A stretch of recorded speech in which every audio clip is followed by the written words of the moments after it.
Oat Wilderness. It was home to an incredible people with a revolutionary idea that they could rule themselves, that they could chart their own destiny, and then together they could light up the entire world.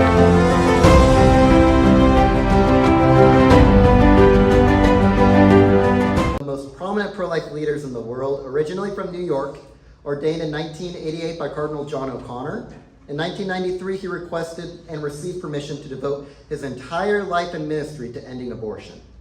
With his bishop's permission, he serves as the National Director of Priests for Life, the largest pro-life ministry in the Catholic Church. He's also president of the National Pro-Life Religious Council and the National Pastoral Director of the Silent No More Awareness Campaign and Rachel's Vineyard, the world's largest ministry of healing after abortion. He travels throughout the country to the average of 4 states every week, preaching and teaching against abortion. He broadcasts daily to hundreds of thousands of people on television, radio, and online programs. Mother Teresa asked him to speak in India on life issues. The Vatican appointed him to the Pontifical Academy for Life and to the Pontifical Council for the Family to help coordinate pro-life activities of the Catholic Church. Members of Congress have invited him to address the pro-life caucus and to preach at the prayer service they had in the Capitol just prior to the vote on healthcare reform. In 2016, he was asked by then-candidate Donald Trump to serve on his pro-life and Catholic advisory councils. He was present at the bedside of Terri Schiavo as she was dying and was an outspoken advocate for her life. He received the Proudly Pro-Life Award by National Right to Life Committee and numerous other pro-life awards and honorary doctorates. His work has been praised by presidents, popes, and countless citizens. He is the author of 4 books, Ending Abortion, Not Just Fighting It, Pro-Life Reflections for Every Day, Abolishing Abortion, and Proclaiming the Message of Life. And Norma McCorvey, the Jane Roe in the U.S. Supreme Court's Roe v. Wade abortion decision, called Father Frank the catalyst that brought me into the Catholic Church. Without further ado, I'd like to introduce Father Frank. Thanks so much. Thank you.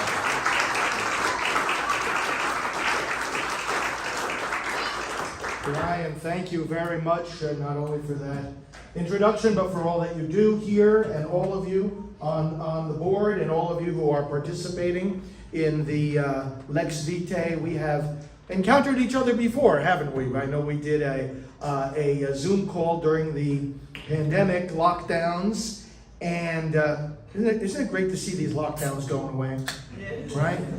The last domino to fall, and I know it well, is what you have to go through in the airports and on the airplanes. But that's going away. In a few more weeks, that's going to be gone as well. So praise God, He's getting us out of this strange chapter of our history and of our lives that we have lived through. But in the midst of that, we did a Zoom call together. I have been here before on the campus, of course, and it has always been such a positive and encouraging experience. Monsignor, thanks for the kind and encouraging words earlier in the evening. I've known Dr. Scarnecchia for many, many, many years. We have worked together and will continue to do so, especially in terms of developing curricular material regarding the pro-life movement. That's always been to me such an important task, because we are building the future. We are building the understanding that people have of these issues, the bases for our position, both by natural reason and by divine revelation, and also the practical tools. What do we do about this? That, for me, as Director of Priests for Life, has been an interesting thing to observe, by the way, because things have changed over the years in the makeup of the clergy relative to this issue. It's one thing to know the teaching of the Church on abortion, and from day one of my work with Priests for Life, now it's coming on 30 years ago, I always found that priests knew and understood the Church's teaching on abortion. But to know the teaching, and even to articulate it, is a very different and distinct set of skills from engaging in a cultural battle. Not every priest that, especially again 30 years ago, who knew and preached about the church's teaching on abortion, grew up with this battle raging. The clergy who have been ordained now over the last 20 years or so, I mean, they grew up in the pro-life movement. They were at their parents' side praying in front of the killing centers. They were on the March for Life. They saw all this happening and unfolding. And aside from knowing the teaching, they are not afraid to engage in the battle. Not that those before them were, by definition, afraid, by no means. But again, it's a different set of skills. So we are obviously here tonight to recommit ourselves to that battle. So it's a delight to be here. Now, let me begin. I want to talk about some of the developments in the pro-life movement, especially as they would relate to the studies that you're engaged in the law, and how, in particular, those who are becoming practitioners of the law can help the movement. There are a number of ways that I want to delve into related to current developments in the movement. But let me begin also by commenting on the incident that Ryan brought up, because I've been involved in this over the last week or so, these developments with the babies being found in Washington. Pro-life advocates did, a little over a week ago, what pro-life advocates have done throughout the decades: rescued the bodies of these babies. As we know, in our teaching, in our Christian anthropology, we are as much the body of our soul as we are the soul of our body. The body is not less personal than the soul. So these bodies are sacred. Even though these babies have died, this is the body of a person. And we honor the body. The abortion industry dishonors the body. And the violence they commit against the bodies of these babies is done in secret. We need to bring it into the light. Now, some decades ago, the partial birth abortion controversy arose in America because of a medical paper done by Dr. Martin Haskell from Ohio. During that controversy, this was in the mid-90s, I spoke to Haskell and a few times. And I said, Dr. Haskell, I gotta ask you, how do you justify doing this? You know that this is a baby. How do you do a procedure that is, and then I showed him that I knew exactly how the procedure was done. I studied his paper myself. In fact, one time, during those years, we would read, we in the pro-life, we would do this full time. We've got to read the textbooks of these abortionists. So I was on a plane one time. I had Warren Hearn's textbook, Abortion Practice, in my hands. I was reading it on the plane, was standing there in the aisle now, ready to get off the plane, and I got the book in my hand. So there was a guy standing next to me. He sees me dressed like this. He sees a book that says Abortion Practice. I saw him looking at the book, looking at me, looking at the book. So I turned around and started talking to him, explain why I had a book about how to do abortion. But we read this stuff, and I talked to Haskell, and I described the procedure. I said, how do you justify doing this? Father, he said, I don't know when the baby receives a soul. So I said, so what? First of all, the amazing thing was here I am a priest talking to a doctor about a medical procedure, and the doctor's talking to me about souls. You'd think it would be the other way around. These abortionists are too spiritual. They over-spiritualize the whole thing. I said to him, this is not about souls. First of all, if you don't know when the baby receives a soul, how do you know that the newborn has a soul? Does that make it okay to kill the newborn? Just because you're not sure if he has a soul? It's not what the law is about. The law is not making you believe something about the person that it's protecting. It's telling you that no matter what you believe, you can't lay hands on that body. I said, doctor, the key thing is not that the baby has a soul, it's that the baby has a body. You're destroying the body, you're destroying the person. But I spoke to this man and to many, many, many other abortionists as well. The reality of the body wakes people up. The activists in D.C. last week, praying out in front of and protesting out in front of the abortion facility, saw the truck come up to take the bodies of these babies.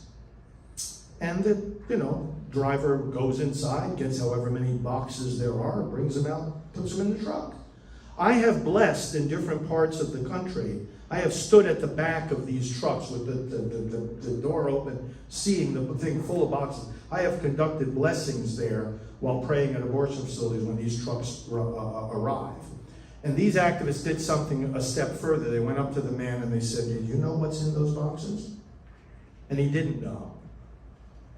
And they told him. And he was horrified. And then they said, and this, brothers and sisters, see and feel the Christian spirit from across the centuries rising up in the next thing they said. And one of them who was saying it is an atheist. The other one is Lauren, our friend. I've known her too for years, Lauren Handy. The two of these women standing there, one an atheist, say to this man, "May we have one of those boxes? What are you going to do with it?" "We want to give them a proper burial." The driver said, "Well, I've already checked in these boxes, and I'm just going to look the other way. And if you want to take one of them, I'm just going to look the other way." And they took a box. On Tuesday, this coming Tuesday, you're going to hear a lot more of what was in those boxes. A little bit of it has been released. There's a long story behind what's going on here. In fact, you overheard me talking in the car ride. I was on the phone with people in D.C. about this whole situation. It's complicated, actually, and a lot more is going to come out about it, a lot more. But as Ryan said, look at the pictures. In fact, we have a website called lookatabortion.org.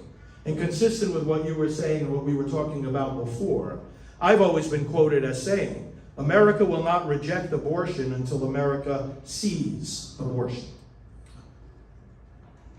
These babies are killed under cover of darkness. The other side doesn't want society to see what the body of an unborn baby looks like, and much less do they want them to see what abortion does to that body. But we need to see it. We need to show it, just like we show other injustices. You look at injustices across the centuries, they flourish when the victims are invisible, when the victims are hidden.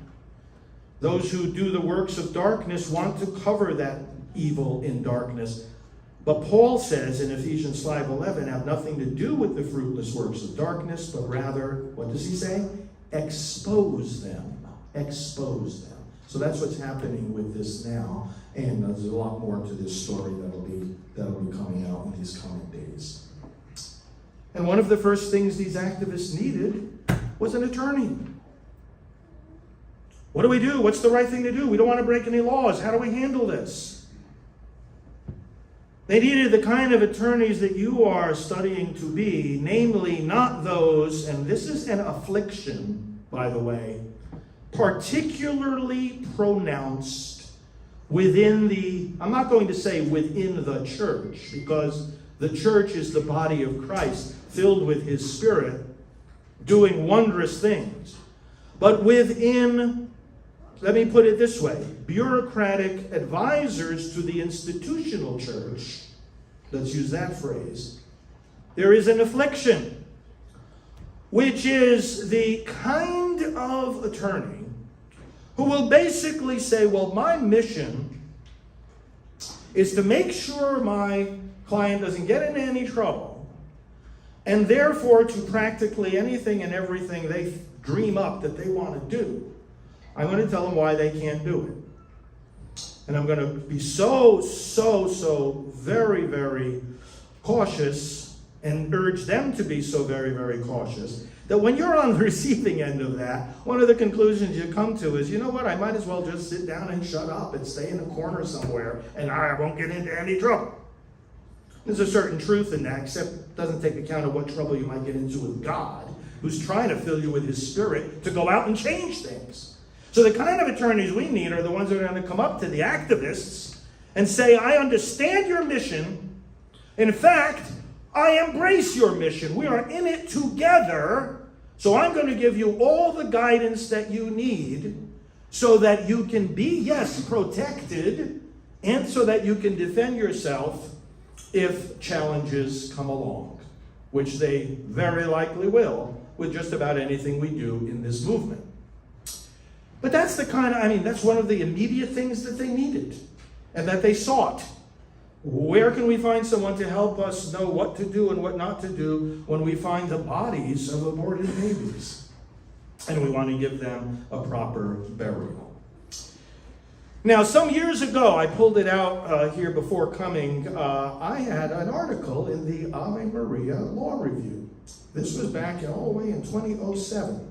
How law students and attorneys can help the pro-life movement. I went back to the article. A lot of it is still very valid, but there have been developments in the movement since then that would amplify the advice I gave back then. I want to repeat some of the things that I had put in this article way back then and amplify some other things in the light of what's been developing in the pro-life movement. So first of all, we are at the point, and I have literature on that table, and one of the pieces of literature I have, 10 points to understand about the Dobbs case. Now, you would understand this more than the average citizen, obviously. I want to refer to you, as I talk to you tonight, we'll refer you to a bunch of websites. One of them is SupremeCourtVictory.com. That's a website we have that whenever there is a Supreme Court case on abortion, and there's lots of them, as you know, over these decades, we use that site, A, to help people understand the case, and B, to conduct a national prayer campaign for success in that case. Done the same with the Dobbs case. We've been very involved in the Dobbs case. We have one of the many briefs, more briefs submitted in this case on the pro-life side than for any case in the history of the legal fight over abortion. And they are, when you take these briefs all together, and you know what? Read them. Take the time to read them all. They are a marvelous summary of the pro-life arguments that we've been making for 50 years. A tremendous kaleidoscope of arguments and evidence, which you'll see on SupremeCourtVictory.com, not only the prayer campaign, as I mentioned, but you'll see some interviews that I taped with, that I broadcast on our daily broadcast system with various authors of various briefs that went into this case.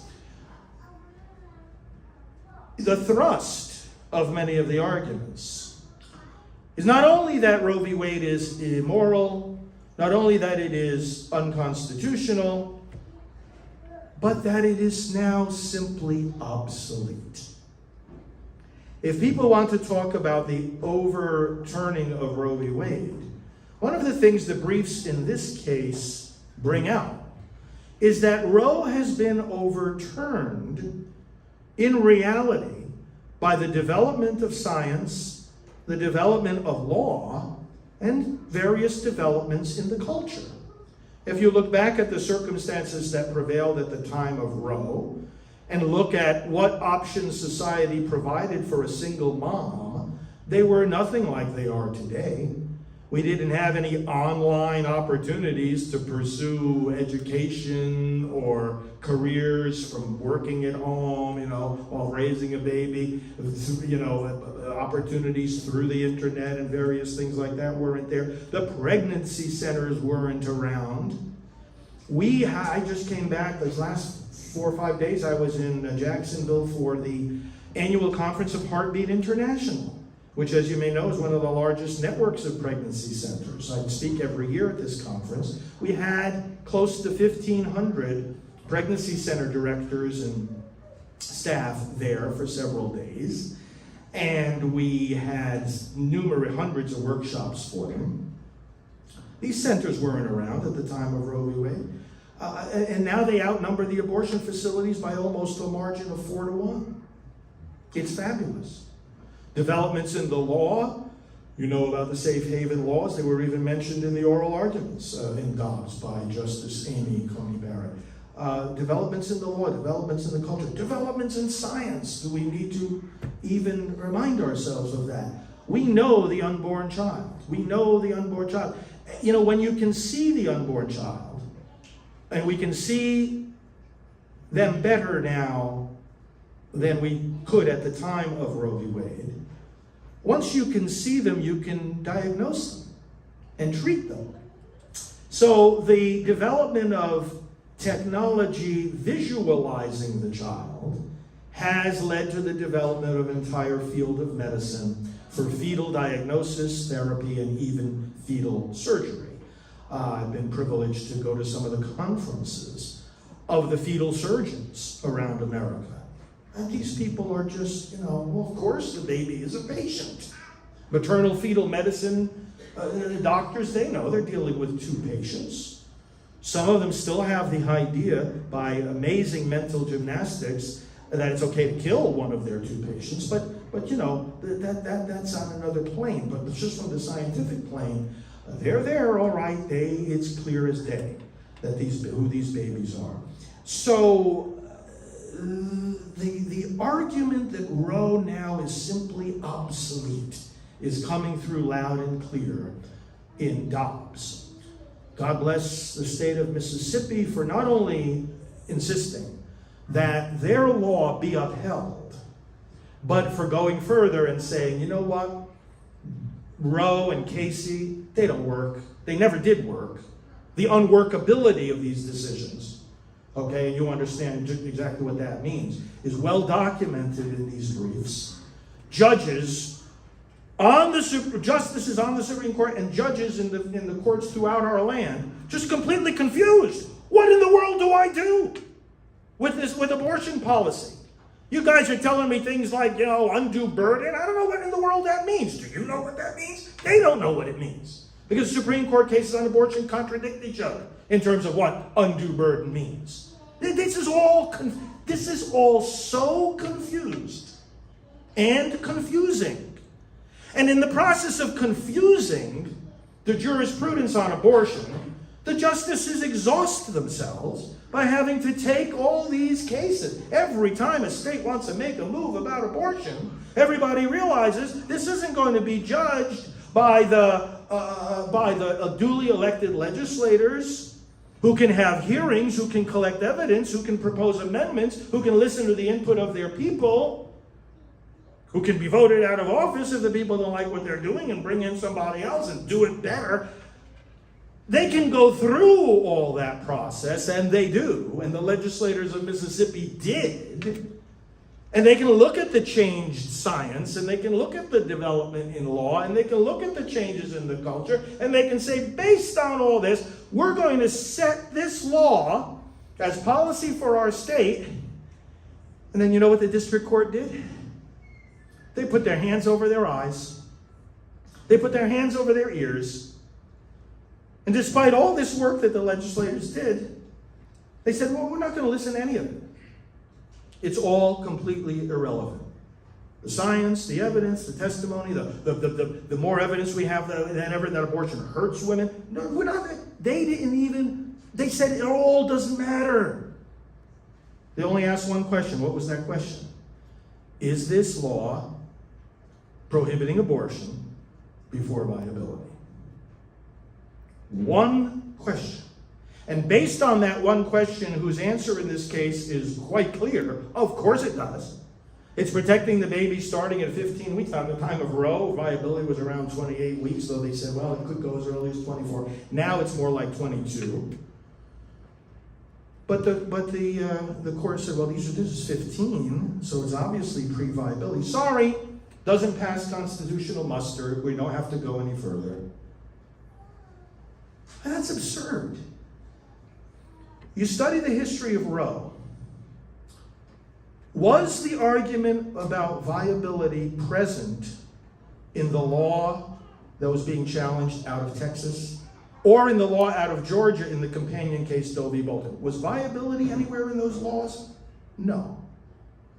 How about the briefs that were submitted to the court in the case of Roe and Doe? Was viability discussed? The answer is no. What about the oral arguments? And you know Roe was argued twice. December of 71 and October of 72. By the way, a little historical tidbit. The oral arguments in Dobbs occurred on December 1st, 2021. Do you realize that that was almost to the day 50 years since the first round of oral arguments in Roe v. Wade? Almost to the day. The Roe v. Wade arguments were December 13th of 1971. December 1st of 2021, you have the arguments in this case which could reverse Roe v. Wade. It's fascinating historical dynamic going on here. But it was argued twice. Did the concept of viability come up for discussion in any of the oral arguments? Again, the answer is no.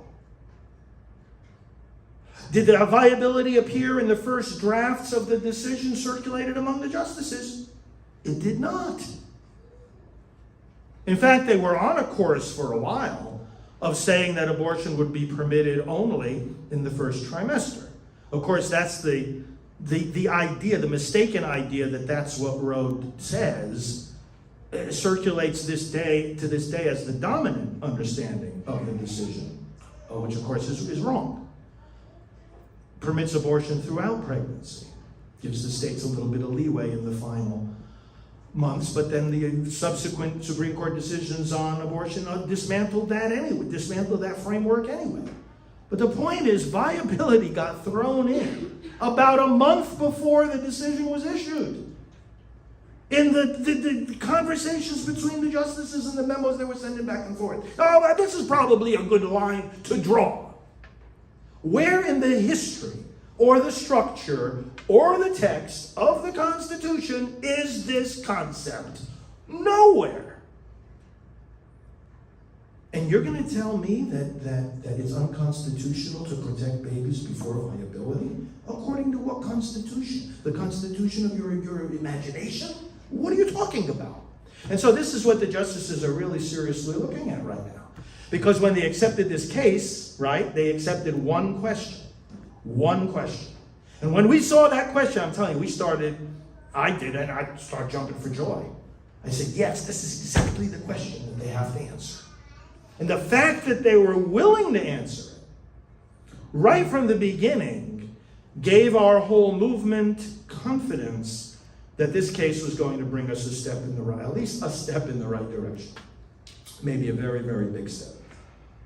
The question being, is a prohibition of pre-viability elective abortion always unconstitutional? That's a pretty good question to ask, isn't it? With, it seems, a pretty obvious answer. So the question is, when they answer that, and they say no, then what? And it seems to me that the current makeup of the court doesn't want to legislate. It seems to me. They don't want to legislate. So if you're going to say no to that question, and therefore say to the states, you may protect these babies prior to viability, well, then the next thing that the legislators are going to ask is, under what circumstances? And until when? How early? Does the court really want to draw another line? Do they want to draw another line? If they want to keep themselves busy with abortion cases, they could. If they want to be seen as legislating from the bench, they could. But why not simply say, well, we're not going to draw a line. We don't see anything unconstitutional about protecting these children. Go right ahead. Be our guest. And you see, here's the thing. in terms of the public argument, what is the other side already yelling and screaming about? Oh, the court's going to take away our right to abortion. Well, the court's looking to do no such thing. You think it's okay to dismember and decapitate these children? Make your case. Make your case. If the court says the legislatures can decide, well, then we say to the other side, go ahead and make your case. Make your case to the legislators. Make your case to the public. Why it's okay to have abortion. And if you can convince them, they can still keep it legal. As they just did in New Jersey, these extreme laws that don't represent Roe v. Wade. You see what they say? We've got to push back against this notion. Oh, we want to codify Roe v. Wade. Brandon stands up there and says, we want to codify Roe v. Wade.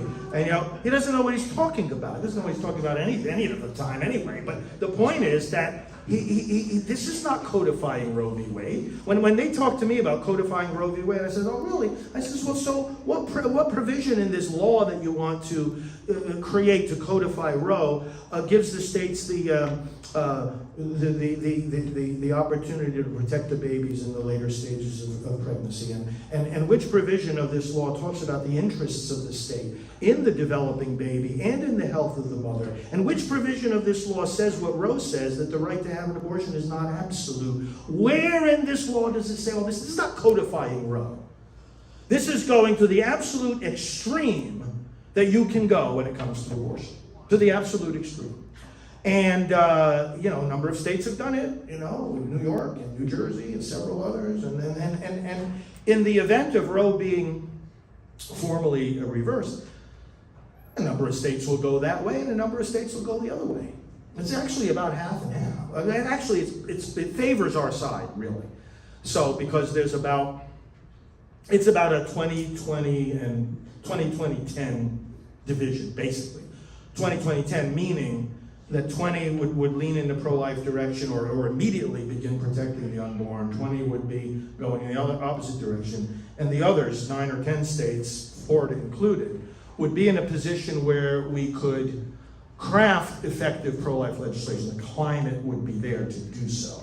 A lot of the battles that would follow in a case like that, and this is one of the key needs right now of the pro-life movement when it comes to legal help that you could give.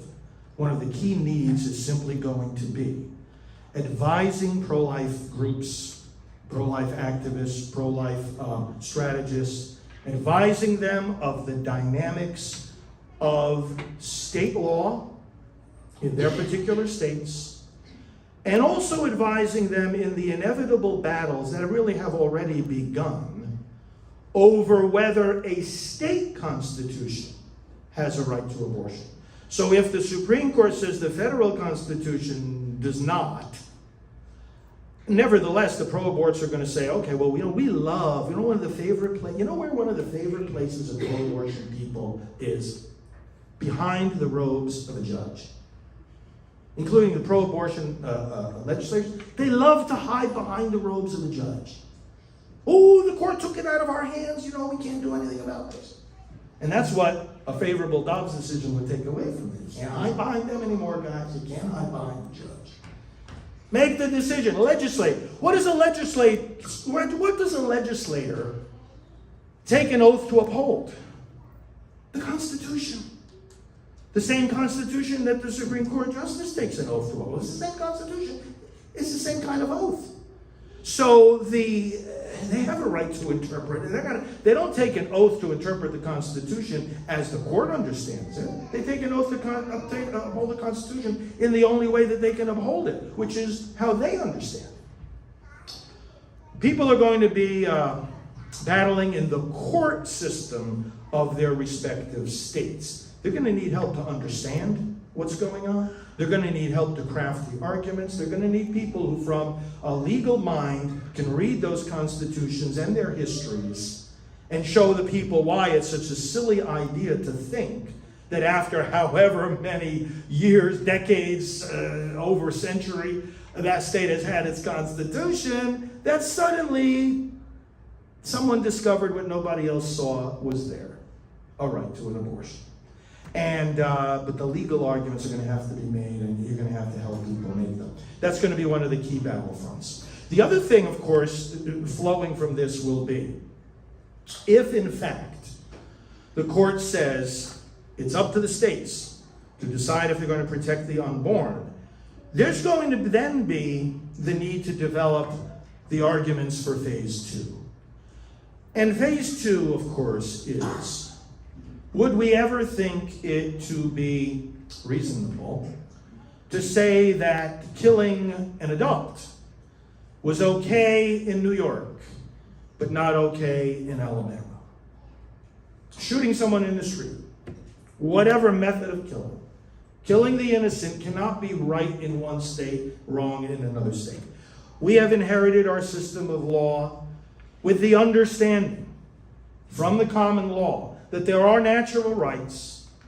We see it right there in the Declaration, that they're given by God, and that governments exist to secure those rights. We've obviously lost the ability in many sectors of society to even understand or acknowledge that that's the case. Getting back to that is so critical, and developing the argument that, wait a minute, there's got to be more than this. Some people will go so far as to say, I'm not going to celebrate if Dobbs says it's going to leave it to the states because, that doesn't go far enough, and, you can't have murder okay in one state, not okay in another. Yeah, I agree, but I'm going to be celebrating a whole lot, okay? A whole lot. And it's going to be this reversing Roe v. Wade is something that people in this movement have been longing for, dreaming about, working for, hoping they would live to see for decades and decades. Of course it's a cause. Don't let people short circuit the joy and celebration we should have. We know that that's not the final step. And it's okay to remind people that it isn't, but we have to celebrate with great joy if this is as big a victory as many expect it will be. But the case obviously has to be developed further that, the 14th Amendment, ironically, which the other side uses to try to find a right to abortion, actually has a right to life. If you cannot be deprived of life, there's a reason for that. There's a reason why the protection is in favor of life. And the argument needs to be developed that ultimately, and this is made clear in for example, in the pastoral plan for pro-life activities that the U.S. bishops have articulated for decades. It's clear in the Republican Party platform when it talks about the rights of the unborn child. What's clear in both of those places, and in many other places, is that the ultimate goal here in terms of public policy is a constitutional amendment, securing the rights of the unborn, making it clear, we should say it this way, a constitutional amendment and clarifying the fact that what we have inherited in our system of laws and our Constitution requires the protection of the unborn. Can we get there in one step? I don't think so. I don't think the court is ready to say that now. So let's take the one step that it might be ready to say, but let's not forget that then we got to work towards that. And this is, again, back to what you can do for the movement. We got to be developing that case. There's been some good things written about it, as I'm sure you know. We've got to develop those arguments. We've got to develop them and then find ways to present them to the courts as we go on the offensive. And instead of the pro-aborts constantly challenging, pro-life laws, we go in and we start challenging the pro-abortion laws, and of course we do that, but to do it even more, so as to create the jurisprudence that could eventually lead to the point where both the courts, what we have to do in order to get a constitutional amendment, of course, we got to get the courts as well as the legislatures on our side on this, and meanwhile, of course, creating the culture of life and the convincing of minds and hearts to get to that ultimate point. A couple of other things about needs in the pro-life movement. Since the Gosnell case back in 2013, we have had more of an awareness that not only are unborn babies being killed, but born babies are being killed. Now, Gosnell still sits in prison today because we actually saw the laws enforced in Pennsylvania that prohibit abortions beyond 24 weeks, and that certainly prohibit the killing of a born baby. But the protections for a baby who survives abortion aren't adequate. You know the situation. First of all, it differs from state to state how much protection there is. First of all, how would a baby survive an abortion? Of course, if it's a dismemberment abortion, they wouldn't. Sometimes what an abortionist does to avoid what they call it the dreaded complication.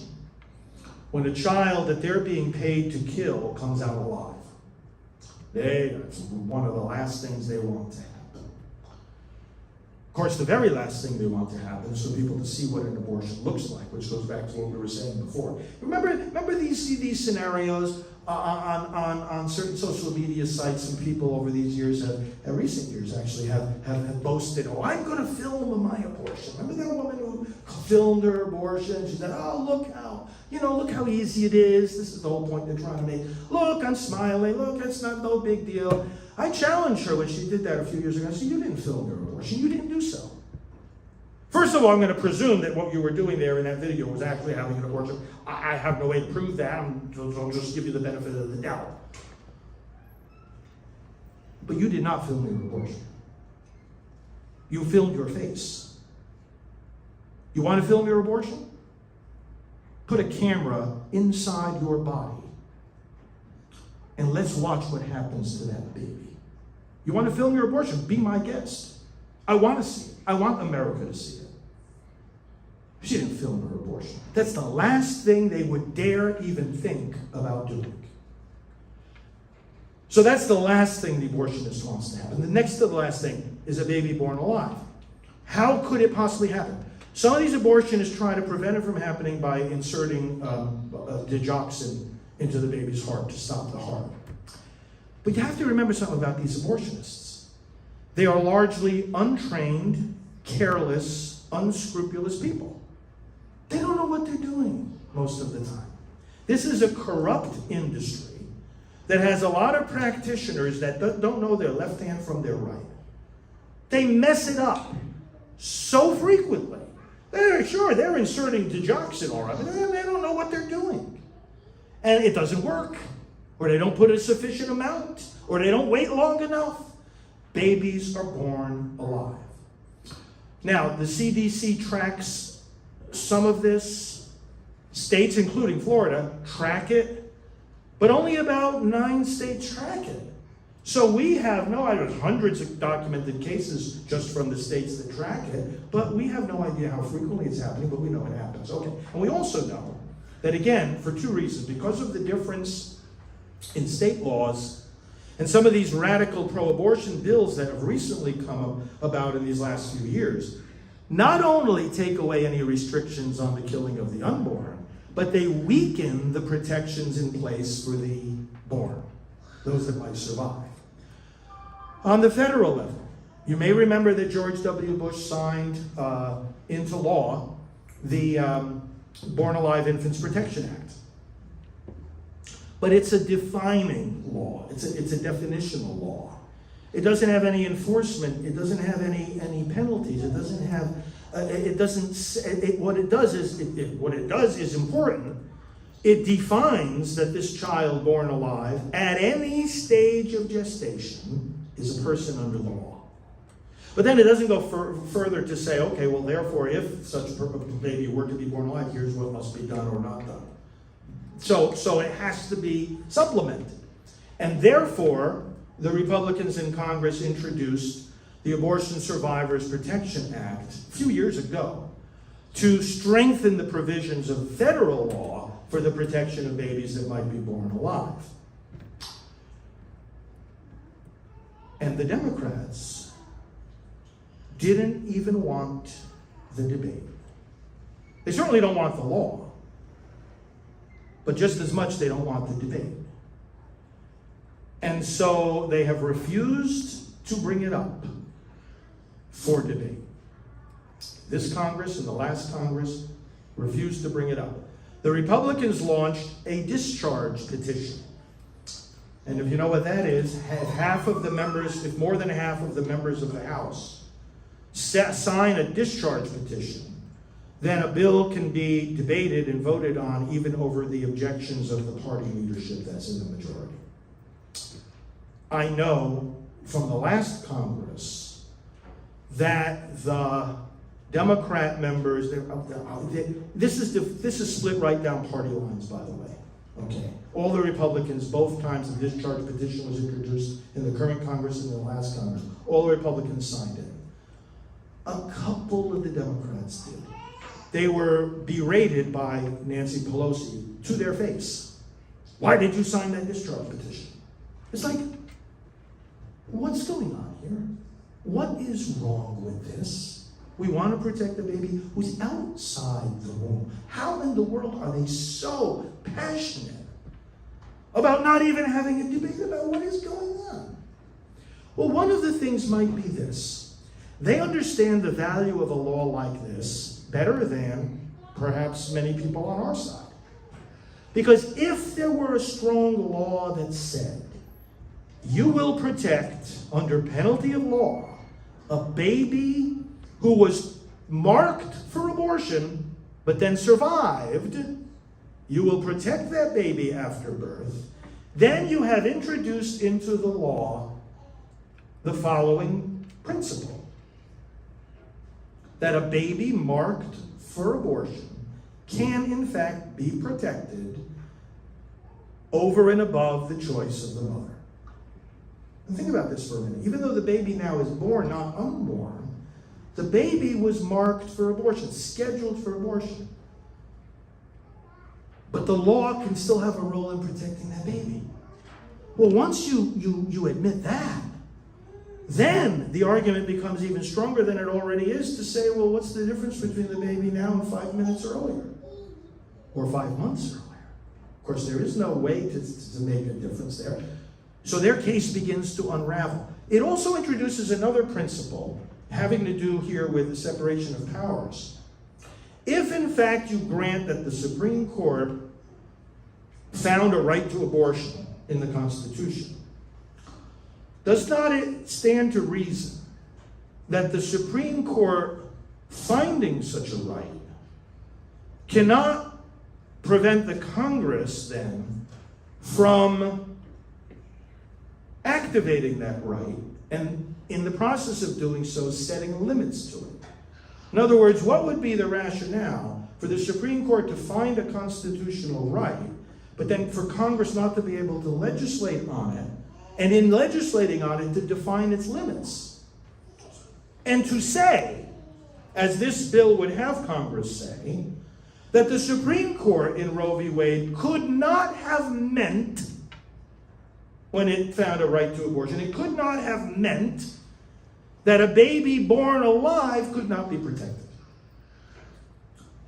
What do we need right now in the movement? We need a light to shine on this whole area, because I'll tell you, I participated in the hearings. They were, I don't like the term shadow hearing, but there was a hearing that wasn't held in the Congress because the Democrats didn't want it. So a whole bunch of Republican lawmakers went to a separate place and had a hearing with medical experts and statistical experts talking about how babies are in fact born alive, and they went through the whole thing and they advocated for this bill.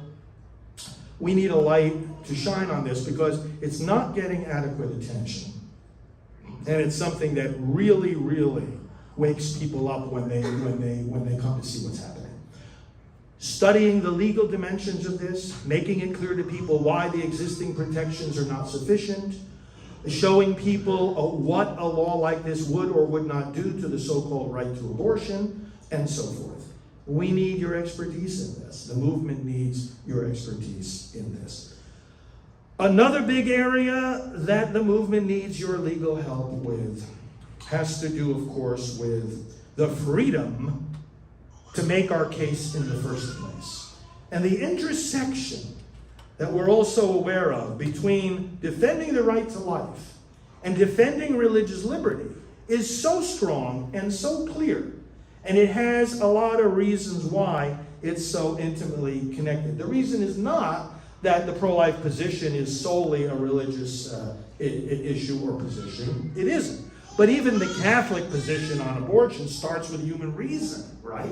So, I mean, it's not like, we even religiously are only using divine revelation and scripture to make our case. But the fact is that, ironically, the other side, the Catholics for Choice, when I was first starting out with Priests for Life, it was like their magazine, I saw their magazine coming out, and you know what the title of their magazine was? Conscience. The title of the magazine of Catholics for Choice, Conscience. They were always the ones, decades ago, running around talking about the right to conscience. Now they're its number one enemy. People don't have the right to conscience. If you read the platform of the Democrat Party and their associated memoranda and articles of explanation, you will see that their view of what we would call religious liberty, the right to practice our faith, they view it as what? Discrimination. This is a big problem. And if you see now what social media, tech companies, some of them, because I know, where's the person in charge of social media? We got to talk later on, because our ministry, we put a lot into social media. It's a high priority for us. And the new platforms that are rising, Getter, right? Getter, Truth Social, President Trump's platform. These are places where Parler, another one, it's not as big now, Parler, but Getter is doing well. Truth Social is launched now. You can say what you want. And that's a familiar sound to our ears, isn't it? You can actually say what you want. Freedom of speech. The battle over religious liberty and conscience is summarized in the Gospel of John. The light came into the world, and some preferred darkness, for fear that their deeds would be exposed. Those who go towards the light are not afraid because their deeds are done in God. If you go to the darkness, it's not just that you don't want to be in the light, it's that you hate the light. The reason you don't choose the light is that you don't want it to expose your deeds. John's gospel doesn't put the battle between light and darkness in the terms of concepts, but in the terms of deeds. So those who are doing wicked deeds, they love the darkness. We started with that idea, right? Exposing, showing these babies, get the babies out of the trash, show them to people. What that means is that those who are in darkness, they just don't want to be in darkness. They want to kill the light. They want to shut out the light. That's what this battle is all about. Freedom to speak, freedom to practice our religion. We at Priests for Life were one of the cases that was consolidated at the Supreme Court during the Obama-Biden years on the HHS mandate, the contraceptive mandate. And we learned a lot during that, as we all did, watching those cases progress. And by the way, I think we have to be careful not to do ourselves. I was kind of sounding the alarm during those years. It's a powerful visual. Okay, when you see the Little Sisters of the Poor, being forced by this, powerful government administration to pay for contraceptives. It's absurd, and it's also a very powerful, evocative image and battle. But we have to be careful that we don't let people lose sight of the fact that this mandate applied to almost every employer in America. Not just something having to do with the religious sisters. every employer in America, just about. And the petitioners in the case that got to the Supreme Court was a consolidation of 7 cases, one of which was ours. And those individual 7 cases had multiple petitioners. Altogether, there were 38 of them. Universities, Christian and Catholic alike, ministries like Priests for Life, the Little Sisters of the Poor, various different organizations, all just trying to live out their faith, none of them trying to impose their faith, and them being told that they had to choose between following their faith and following the law. And one of the most instructive things for me going through the whole process in the district court, the appellate court, and then the Supreme Court was to see how these judges and how the Obama administration were trying to tell us what our faith says and means. I mean, this was literally the most offensive thing about the whole process was we're sitting there in court explaining, here's why we can't, even though you're telling us, you're giving us an exception, we can't sign that form because it makes us complicit, right? That was the argument. And they said, no, don't worry, you don't have to worry about that. It's like, who are you to tell me I don't have to worry about that? I'm telling you what my faith teaches me. I'm telling you what my conscience says. I'm telling you what I have decided I believe about morality. You as a judge, you as a court, your role is not to judge the reasonableness of my faith. Your job is to protect my freedom to live that faith. And they just couldn't get it. They couldn't get it. So much could they not get it. That you remember what the Supreme Court decided in that case. They actually didn't decide it. They said, well, first of all, they did vacate the negative decisions against us in the lower courts. But then they said to the Obama administration and to us, all the other petitioners, they basically said, reviewing all these arguments, we believe you guys can work it out. So go sit down and work it out. That's what they said. So we did sit down and work it out. After the court came down with that, we did. We had all kinds of meetings with the Obama administration. Thick-headed. They didn't get it.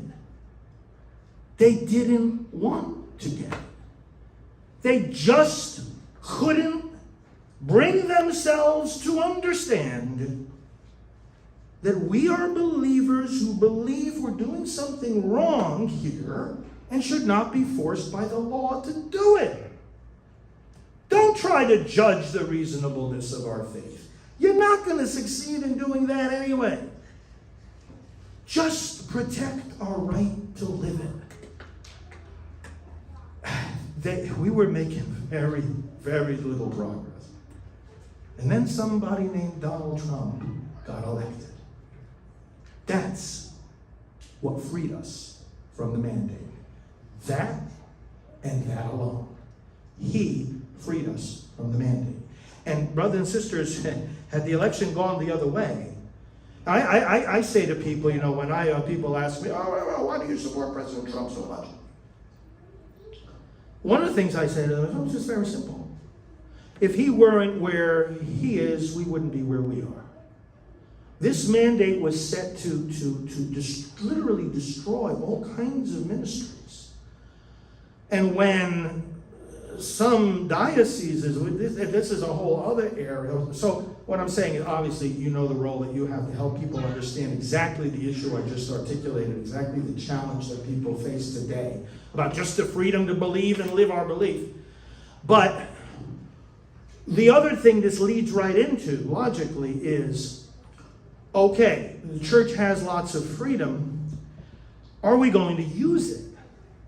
When it comes to, and one of my books that I have here tonight is called Abolishing Abortion. I don't know if any of you have read it. It came out in 2015.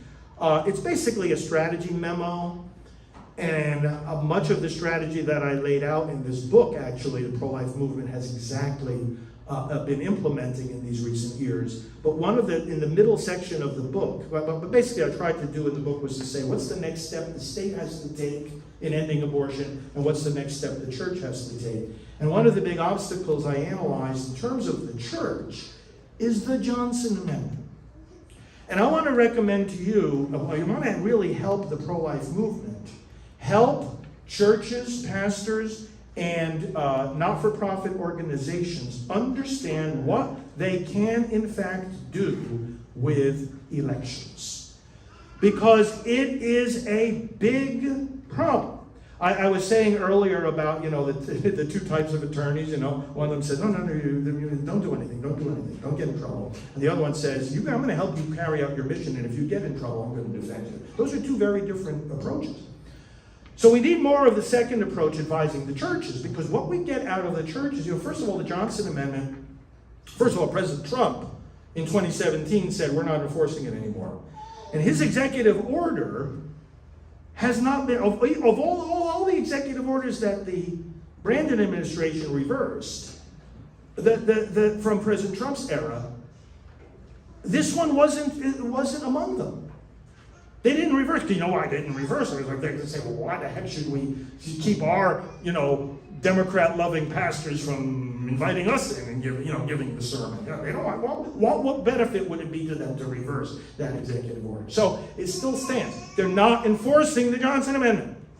Now, aside from that little fact, the constitutionality of that amendment is an important question for you to analyze, for you to talk about, for you to study, for you to make the case. And then, whether it even was ever intended to apply to churches is an important question, because the amendment doesn't say anything about churches.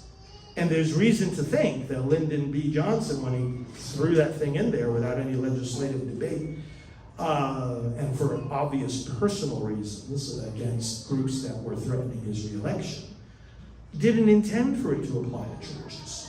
So all of that is worth your study and helping pro-life groups understand. But then there's another dimension too. And I was as respectful as I could be in this book when I pointed this out. But as priests, we get these, memos coming to us from the diocese. And they say things like this. Now I'm quoting. Do not appear to favor or discredit any political party or candidate. I want you to think about that for a minute. And this is a memo, from a diocese to us priests, saying that we cannot, in our teaching, in our preaching, in what we put in the parish bulletin, and anything we do as a priest, we cannot even appear to favor or discredit a political party or candidate. Okay, so I have one of the things we put out that you may have seen over the years is a simple little comparison. It's a voter guide, but not about candidates, it's about parties. It's a comparison of the positions on certain key issues taken from all this does is quotes the platforms of the two major parties. There's no editorial content here at all. If it's a C4 this is a C3 friendly document. And by the way, that's one of the great things you can do for pro-life groups, write the letter of attestation that, yes, this qualifies, in my opinion, as a C3. They need that. The pastors need to see that letter. So we have a letter like that, a couple of letters like that pertaining to this document. And it's like, because if it were a C4 document, then you could put a little smiley face, on the top of one column and, the frowning emoji on the other one, or, thumbs up, thumbs down, whatever way you want to indicate. One is better than the other. This doesn't indicate one is better than the other. Okay, so just the information. And so what it says here from the platforms is that the Republican Party says the unborn child has a right to life, has to be protected, cannot be infringed. Democrats, abortion itself is a right, should not be limited. Okay, what does the church say? Well, the church says something that sounds a little bit like what the Republican platform says. Child has a right to life, cannot be infringed. Now listen, we don't stand on the platform, and we as priests, we as a church, don't stand on the platform of the Republican Party or the Democrat Party. We stand on the platform of Jesus Christ, which is unchanging. But it's also clear, and it applies to real things that people do, including political choices. And therefore, we stand up and we say the child must be protected in law, not just in culture or in the family life, in law. Okay. Now go back to that advice. Do not even appear to be favoring or discrediting a political party or candidate. So I get up and I say, if you say that there's a right to an abortion, you're violating God's law. This is damaging, this is destructive. In fact, John Paul II, by the way, today's the anniversary of his death. And I'm going to bless you at the end of tonight. I have a relic of John Paul with me, some of his blood. It was given to us at Priest for Life by Cardinal Dziwisz, who was his secretary, as you know. I worked under him at the Vatican for a couple of years, John Paul, so I'm going to bless you with his relic. Don't let me forget, I have it over there in my bag. But here's the point I'm making. So we stand on the platform of Jesus Christ, and sometimes it corresponds to what one party is saying at one point in time. Sometimes it is against what another party is saying. And if tomorrow the Republican and Democrat parties decided to swap platforms with one another and change their positions on every single issue, what would change about our message? Absolutely nothing. And that's how I make the argument. We are being nonpartisan here.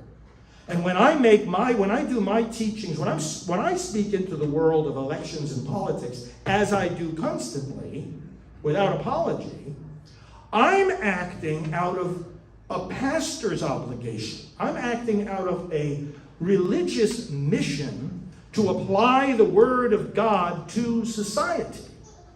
Now, we have a history of this. And recently, just a couple of weeks ago, we celebrate, it's not on the Universal Church calendar, but you look up Blessed Clemens von Galen, you remember him?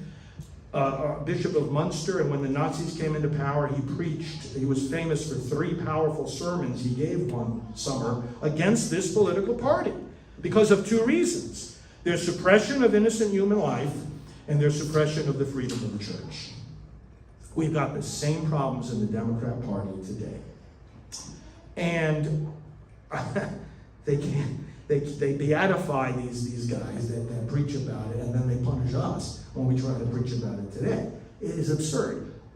Maximilian Kolbe, here's a priest. Everybody knows why. Famous story. He gave his life in exchange for the prisoner that they, was a husband and father, and and he took his place. Okay, good. It was a great act of heroism, right? But the question is, why was he in the camp in the first place? What got him there? And that's a part of the story that not enough people remember.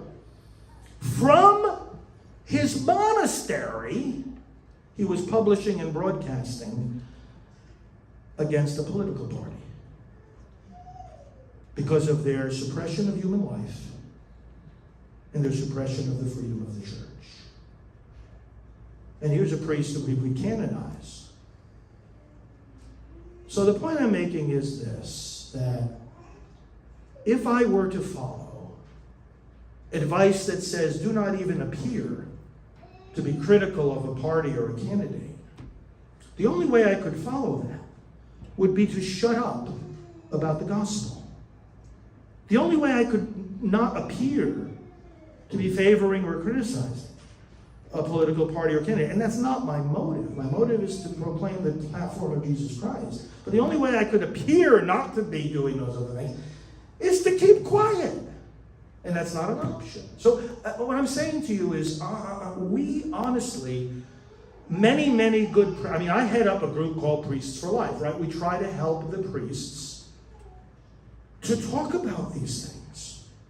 And I can't tell you how many priests I have had to encourage and counsel and listen to and answer their questions. And they're sitting there talking to me, and they have tears in their eyes because they're burning with passion about wanting to defend life and help change the culture of death into the culture of life. And they feel they're trapped. They feel they're in such a dilemma because they're literally being told to shut up. Well, but the people have asked me from the beginning of our ministry, why don't we hear our priests talking more about this issue? Well, you know, the sad conclusion I've come to, that is a big part of the answer to that question, is the reason you don't hear them talking about these issues is that they're being told not to.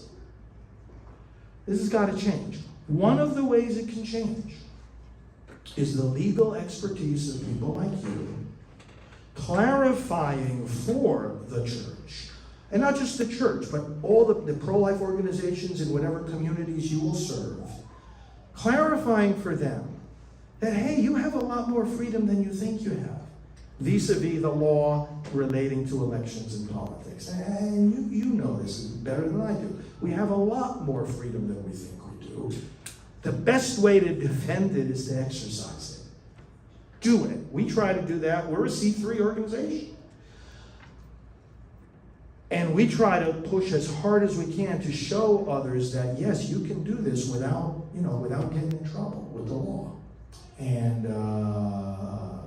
we can't do it without you. We can't do it with the legal input and the advice that you can provide. So those are some of the needs based on some of the developments in the pro-life movement. There's lots more, but I'm going to stop there because I want to hear your comments and questions. But just know how much we in the leadership of the movement appreciate you and what you do and the profession you represent, because we could not do any of this without you. And together, we're going to see many great victories for life in Dobbs and well beyond that. God bless you.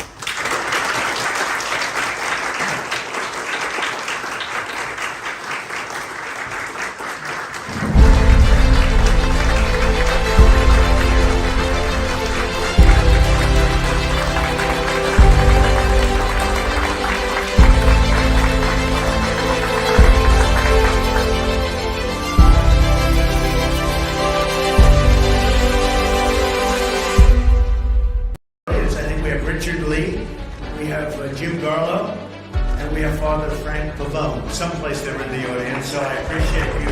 I appreciate you